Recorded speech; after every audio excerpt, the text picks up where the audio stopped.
Sabe aquela dor de cabeça que não te larga?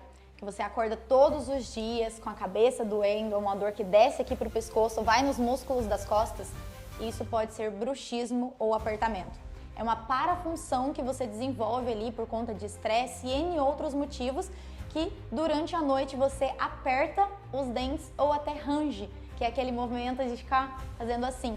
Você serra a incisal dos seus dentes, desgasta as incisais dos seus dentes e muitas pessoas tomam remédios e nada de melhorar. Então, se você tem esse tipo de sintoma, você tem que procurar o seu dentista para melhorar essa parafunção e aliviar suas dores.